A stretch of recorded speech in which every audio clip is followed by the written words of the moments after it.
اس دعا کرنے میں کوئی تکلیف ہے، کوئی مشقت، کوئی وقت؟ لیکن یہ ایسی چیز ہے، اگر فرض کرو میدان حشر میں پہنچ کے اللہ تبارک و تعالیٰ کا سامنا ہو اور وہ فرمائے کہ بھئی فلاں کام تم نے کیوں کیا تھا اور فلاں کام تو نے کیوں نہیں کیا تھا، آپ اگر یہ کہیں کہ جی ماحول ہی ایسا خراب تھا اور جو ہے زمانہ ایسا آ گیا تھا، اس میں چلنا مشکل تھا، اگر اللہ تعالیٰ اس کے جواب میں یہ فرمایا کہ پھر مجھ سے کیوں نہیں مانگا تم نے؟ میں نے قرآن میں کہا ہے ان اللہ علی کل شیء قدیر، اللہ تعالیٰ ہر چیز پر قادر ہے۔ کیا میں دل بدلنے پر قادر نہیں تھا؟ کیا میں رکاوٹیں دور کرنے پر قادر نہیں تھا؟ مجھ سے کیوں نہیں مانگا؟ کم از کم یہ تو کیسے ہو یا اللہ مانگا تھا۔ اور آپ اللہ تعالیٰ سے تو میرے شیخ فرمایا کرتے ہیں اللہ میاں سے باتیں کیا کرو، دعائیں نہیں، باتیں کیا کرو۔ یا اللہ یا تو یہ کر دیجئے ورنہ مجھ سے آخر میں پکڑ نہ کیجیے گا،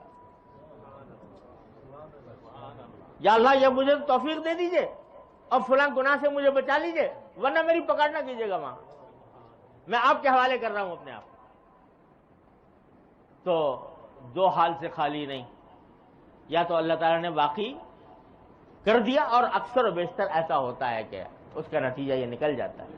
یا کم از کم کہنے کو تو آپ کے پاس ہوگا یا اللہ میں تو پہلے گا مجھے پکڑ نہ کیجیے گا تو معاف فرما دیجیے گا۔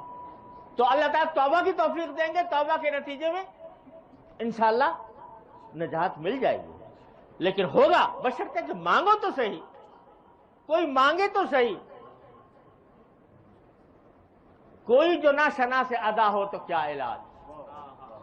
کوئی جو نہ شنا سے ادا ہو تو کیا علاج، ان کی نوازشوں میں تو کوئی کمی نہیں، لیکن مانگنے ہی نہیں آتا، مانگنے کی تو توجہ ہی نہیں، فکر نہیں، اس کے نتیجے میں ایک بے لگام زندگی غفلت کی حالت میں گزر رہی ہے، تو پھر کیا علاج؟ اللہ تعالیٰ سے مانگنے، حضرت فرماتے تھے باتیں کرنے کیا کرو اللہ میاں، یعنی یہ تمہارے اللہ میاں ہیں، یہ کوئی اجنبی وجود نہیں ہے، یہ تمہارا خالق ہے، تمہارا مالک ہے، تمہارا پروردگار ہے، رحیم ہے، کریم ہے، رحمان ہے، کیوں نہیں مانگتے اس سے؟ جو مشکل پیش آئے اس سے مانگو اور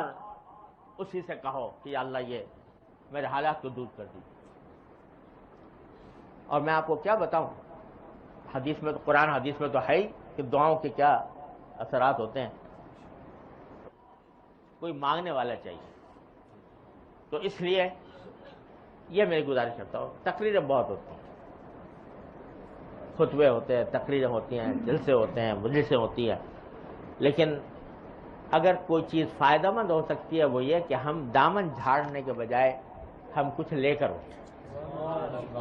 یہ لے کر اٹھیں کہ ہم اسوہ رسول اکرم صلی اللہ علیہ وسلم کی روشنی میں اپنا جائزہ لیا کریں گے، جن سنتوں پر عمل کی توفیق نہیں ہے ان پر فوراً عمل شروع کرنے کی کوشش کریں گے، رات کو بیٹھ کر اپنا جائزہ لیا کریں گے اور اللہ تعالیٰ کے سامنے ہاتھ پھیلایا کریں گے کہ یا اللہ ہم آپ کے نبی کریم سرور دو عالم صلی اللہ علیہ وسلم کی سنت کے مطابق زندگی گزارنا چاہتے ہیں، اپنے فضل و کرم سے ہمیں اس کی توفیق عطا فرما۔ یہ کر لیا تو انشاءاللہ ہماری آج کی مجلس فائدہ مند ہے، میرے لیے بھی آپ کے لیے بھی۔ اللہ تبارک و تعالیٰ اپنے فضل و کرم سے، اپنے رحمت سے ہم سب کو اس پر عمل کی توفیق عطا فرمائے۔